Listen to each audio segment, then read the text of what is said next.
Break के बाद स्वागत है। उत्तर प्रदेश समेत 5 राज्यों के विधानसभा चुनाव के रिजल्ट से भाजपा गदगद है।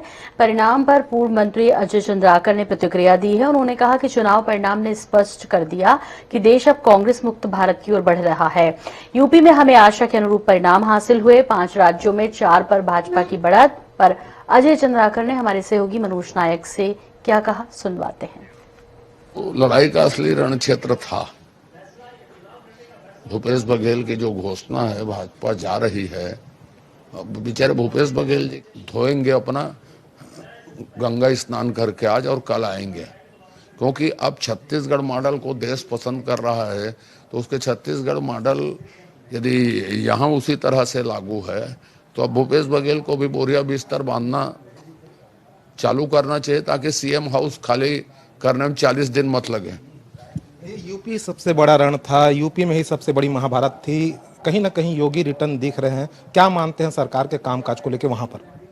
जो सपा की राजनीति, नकारात्मक राजनीति, या देश में कोई भी दल जिसने नकारात्मक राजनीति अपनाई, विकास को एजेंडा नहीं बनाया, तुष्टीकरण किया, समझ रहे हो ना, दंगा करवाया, असामाजिक तत्वों को संरक्षण दिया, ऐसी सारी पार्टियां बाहर है। और आप जो आगे दिख रही है वो मध्य छत्तीसगढ़ मॉडल है। खजाने से पैसा बांटो छूट का मॉडल। बिजली फ्री, ये फ्री, वो फ्री, वो फ्री, वो फ्री, पानी फ्री, ये फ्री, तो छूट का मॉडल है वो। यूपी, उत्तराखंड, पंजाब, गोवा में तो भाजपा दिख रही है, लेकिन पंजाब में क्यों पिछड़ गए? कुछ कारण? नहीं, पंजाब में हम पहले कभी बहुमत में नहीं थे, बल्कि हम छोटे पार्टनर थे। हमारा मत प्रतिशत बढ़ेगा, हमने ज्यादा सीटों पर इस बार चुनाव लड़ा है। जब मत प्रतिशत आएगा और सभी सीटें आएगी तब आप देख लीजिएगा कि भाजपा बढ़ी है पंजाब में। छत्तीसगढ़ के मुख्यमंत्री ने भी काफी जोर लगाया था यूपी में खासकर, तो उनसे कहीं चूक हुई है?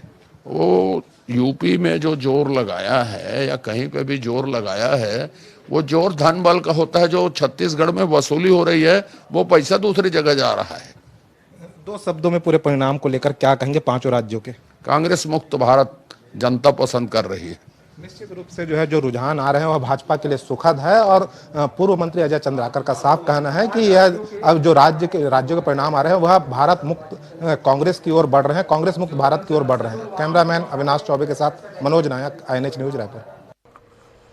बिलासपुर हाईकोर्ट से बच्चों की कस्टडी को लेकर एक मां को न्याय मिला है। कोर्ट ने जुड़वा बच्चों को अपने पास रखने को लेकर लड़ रहे पुलिस अफसर पति से निजात दिलाते बच्चों की कस्टडी मां को देने के आदेश दिए।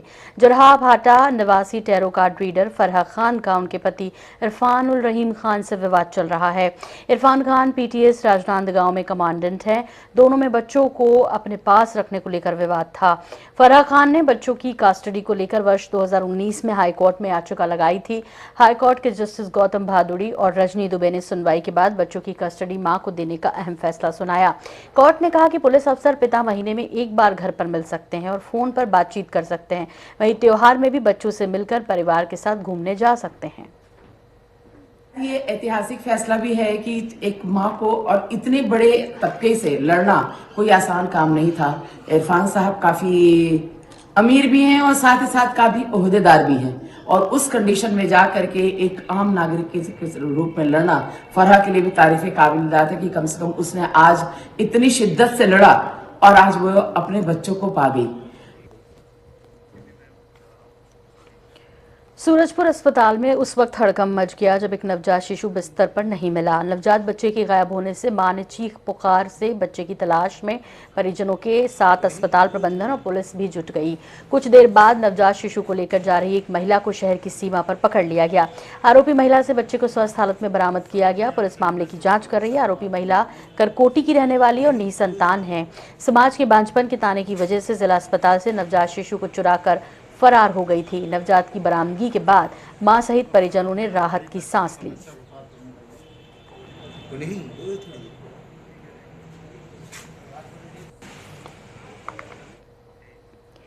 कोरबा में सुबह मॉर्निंग वॉक कर रहे लोगों में उस वक्त हड़कंप मच गया जब नर्सरी के एक पेड़ में एक युवक का शव लटका हुआ दिखाई दिया। कोसमुंडा थाना क्षेत्र के हेलीपैड और छठ घाट के ठीक पीछे काली मंदिर प्रांगण में लगे पेड़ में चुनरी बांधकर एक युवक ने आत्महत्या कर ली। मृतक शंतलाल देवांगन आदर्श नगर निवासी है, जो कुसमुंडा परियोजना में डंपर ऑपरेटर के पद पर कार्यरत था। मृतक किस वजह से आत्महत्या की है मृतक ने, पुलिस इसकी जांच कर रही है।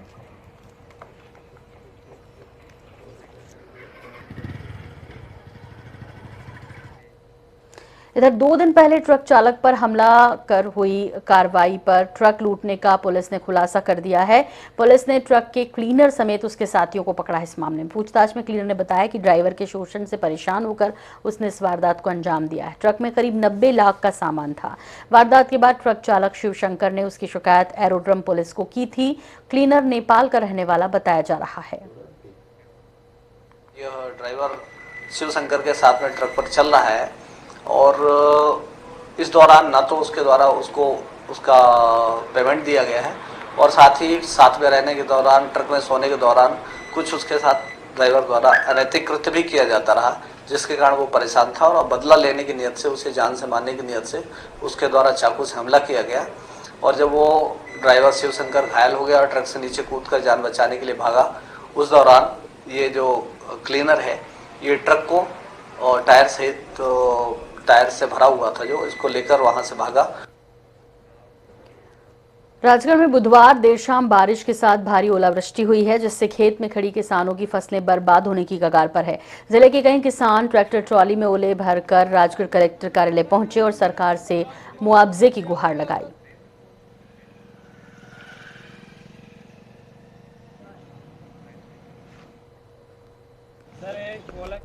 कल 4 बजे 3 बजे के लगभग ये 2-3 घंटा लगे धार गिरता ही है और इनकी स्थिति ये है 11-12 बजे जहाँ तक गलिया नहीं है अभी तो पूरी फसलें पूरी नष्ट हो गई। गेहूँ का कुछ भी नहीं बचा, दाना भी नहीं है उसी में। 2 घंटा भी एक पड़ी है ये तक और ये लगे था 3 घंटा तक गिरी है।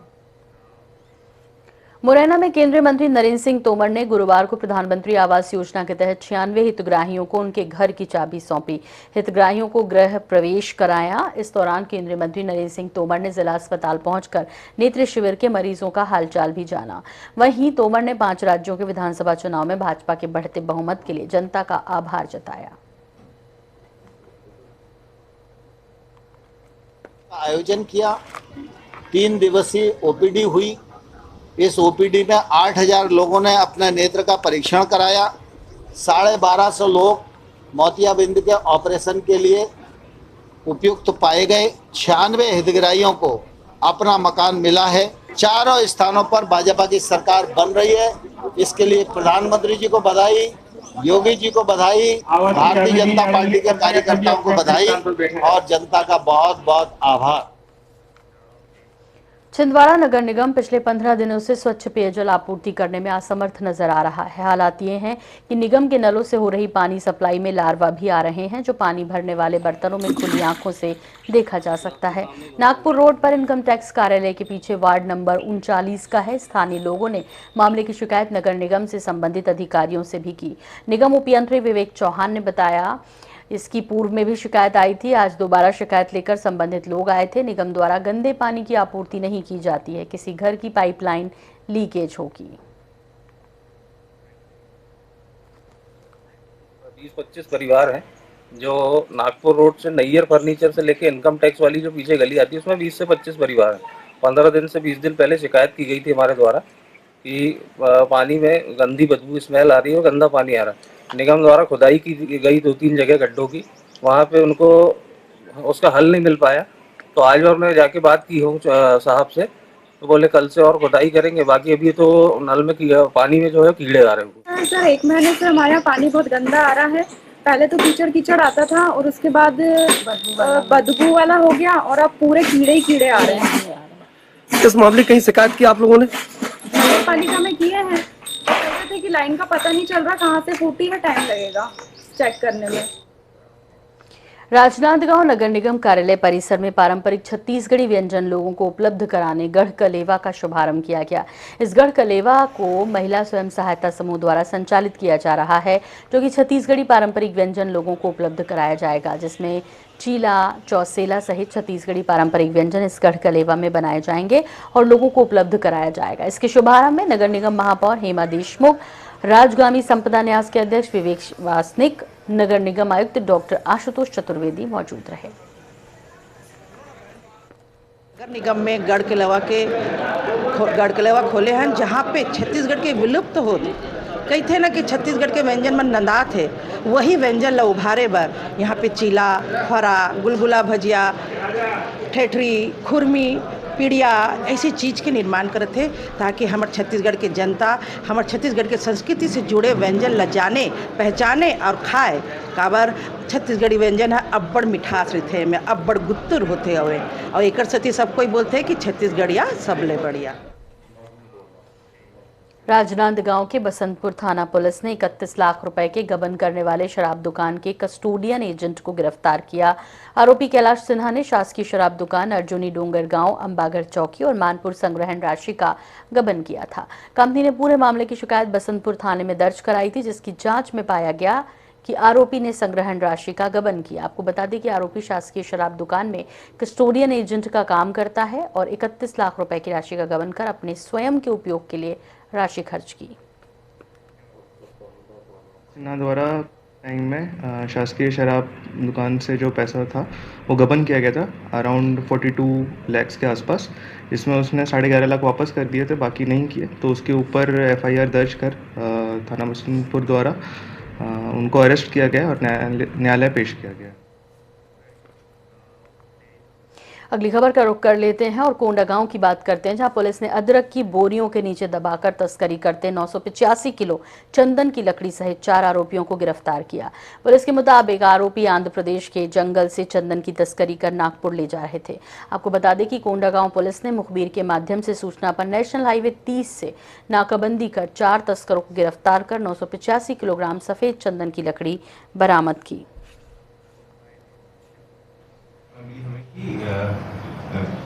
चंदन की तस्करी हो रही है, जिसे हम गाड़ी को रुकवाया गया और पूछताछ करने पर और जांच करने पर मिला कि लगभग 985 किलो चंदन की लकड़ी मिली, जिसमें 4 आरोपियों को गिरफ्तार किया गया है और मामले की विवेचना जारी है।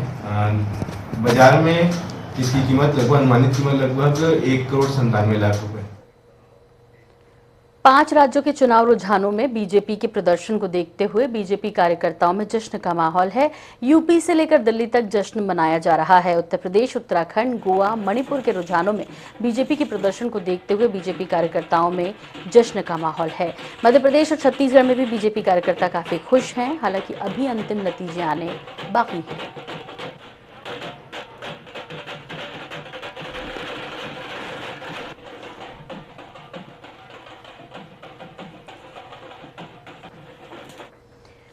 प्रदेश सरकार ग्रामीण क्षेत्रों की संस्कृति और सभ्यता को बचाने के लिए गौरव दिवस आयोजन की शुरुआत के लिए झाबुआ शहर से कर रही है। आपको बता दें कि मध्य प्रदेश सरकार गौरव दिवस अभियान चलाकर प्रत्येक शहर और गांव-गांव में जन भागीदारी के माध्यम से घर घर विकास पहुंचाने का सार्थक प्रयास कर रही है।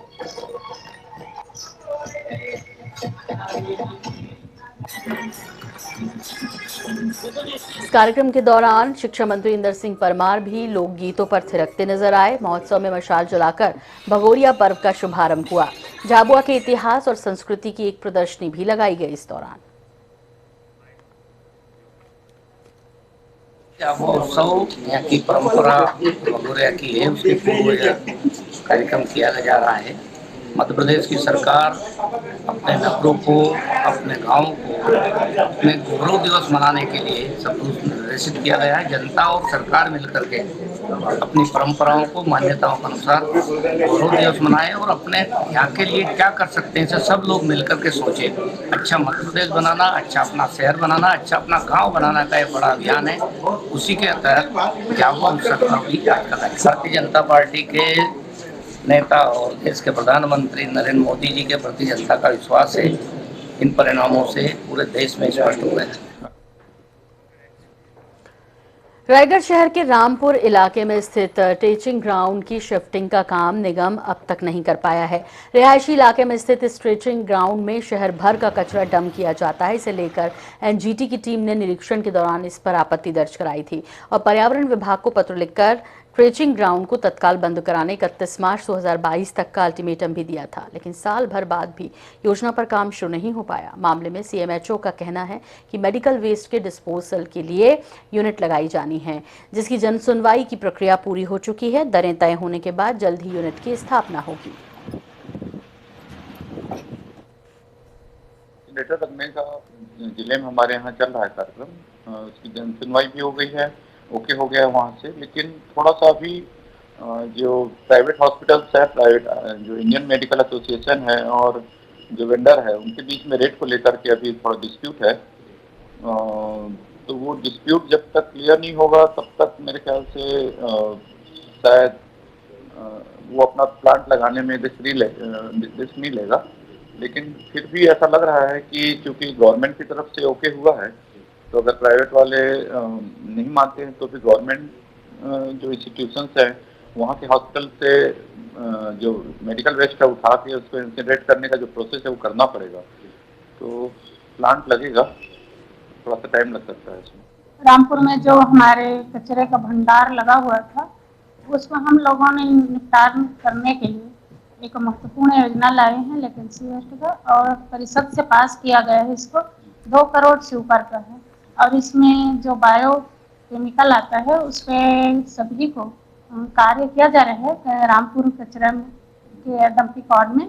और वहाँ से जैसे ही खत्म होगा तो हमारे ट्रांसपोर्ट नगर में है, वहाँ भी इसको उपयोग किया जाएगा ताकि आम जनता का जो परेशानी है कचरे का उसको निपटान करके इसमें किया जाएगा। और जैसे कि हमारे पूंजी पत्रा में एक यूनिट लगाया जाएगा, उसमें भी मेडिकल वेस्ट का निपटान हो जाएगा। इसमें बहुत से परेशानी का समस्या का समाधान हो जाएगा। भाजपा कार्यालय में जश्न का अलग ही माहौल देखने को मिल रहा है। हर जगह 5 राज्यों के विधानसभा चुनाव के परिणामों को लेकर भाजपा के तमाम दिग्गज नेता, पदाधिकारी, कार्यकर्ता और महिला मोर्चा एकात्म परिसर में गुलाल लगाकर जीत का जश्न मना रहे थे। 4 राज्यों में भाजपा की जीत पर बीजेपी के दिग्गज नेताओं में प्रदेश अध्यक्ष विष्णुदेव साय, गौरीशंकर अग्रवाल, पूर्व मंत्री राजेश मूणत, जिला अध्यक्ष श्रीचंद सुंदरानी, संजय श्रीवास्तव, मीनल चौबे, भाजपा महिला मोर्चा, भाजपा के तमाम नेता, कार्यकर्ता और पदाधिकारी एकात्म परिसर में मौजूद रहे। सभी ने मिलकर प्रधानमंत्री मोदी और योगी आदित्यनाथ को बधाई दी और जनता के फैसले का स्वागत किया और धन्यवाद भी ज्ञापित किया। उन्होंने कहा कि बीजेपी को फिर से जनादेश देने के लिए जनता का शुक्रिया। जीत की जश्न का जायजा लेते भाजपा पदाधिकारी, नेता और कार्यकर्ताओं के बीच पहुंची हमारी सहयोगी मोनिका दुबे। यूपी विधानसभा का रिजल्ट और जनादेश जो है वो आखिरकार भाजपा को मिल चुका है। एक अलग ही जश्न का माहौल है। इस वक्त हम रायपुर के भाजपा कार्यालय में है। यहाँ का दृश्य हम आपको दिखा दें कि एक बड़ी संख्या में जो भाजपा कार्यकर्ता व जो तमाम सदस्य व पदाधिकारी गण है वह भारतीय जनता पार्टी के कार्यालय में पहुंचे हुए हैं। और इसके साथ ही सीएम योगी आदित्यनाथ, सीएम का फिर से एक चेहरा बनने की जो कवायद है वह तेज हो चुकी है और यहाँ पर बड़ी संख्या में जो लोग हैं वह उनको बधाई देने के लिए उत्तर प्रदेश में भाजपा की सरकार पुनः बनने के लिए बधाई देने पहुंचे हुए हैं। तमाम तरीके के दावे जो किए गए थे राज्य सरकार की ओर से, कहीं ना कहीं उसका फेलियर जो है वह जनादेश के बाद सामने आ चुका है। बीजेपी ऑफिस में खड़े हुए हैं, हम सीधे बात करेंगे। सर, भाजपा का जो जनादेश हुआ यूपी में, फिर से जनता का जो जनादेश है वह यूपी में भाजपा को मिला, क्या कहेंगे? देखिए, आज तक जो देश की जनता ने एंटी इनकम बेसिस सुना था, पहली बार भारतीय जनता पार्टी ने बता दिया कि प्रो इनकम बेसिस भी ऐसी चीज होती है जिसके बूते पर अगर जनता का काम करेंगे, जनता का विश्वास जीतेंगे तो कोई भी सरकार लौट सकती है।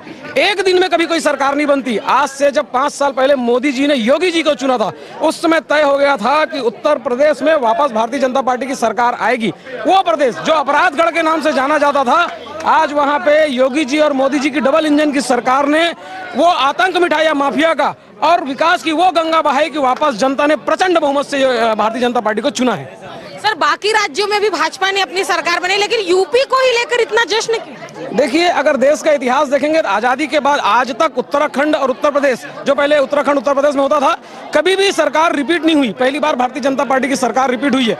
और उत्तर प्रदेश वो प्रदेश है जिन्होंने हमेशा देश को एक दिशा दी है। ये दिशा अगले लोकसभा तक चलेगी और यह रथ जो उत्तर प्रदेश से प्रारंभ हुआ है वो मध्य प्रदेश, छत्तीसगढ़, राजस्थान होकर अपने गंतव्य तक पहुंचेगा। तो जिस प्रकार से जो जश्न का माहौल है वो भारतीय जनता पार्टी के कार्यालय में कार्यकर्ताओं के द्वारा आपने देखा। यूपी में जनता का जो जनादेश है फिर से बीजेपी के पार्टी को मिला है और जश्न का जो माहौल है सिर्फ रायपुर छत्तीसगढ़ में ही नहीं, अभी तो पूरे देश में यूपी इलेक्शन को खासकर देखने को मिल रहा है। कैमरामैन इकराम के साथ मोनिका दुबे, INH न्यूज, रायपुर।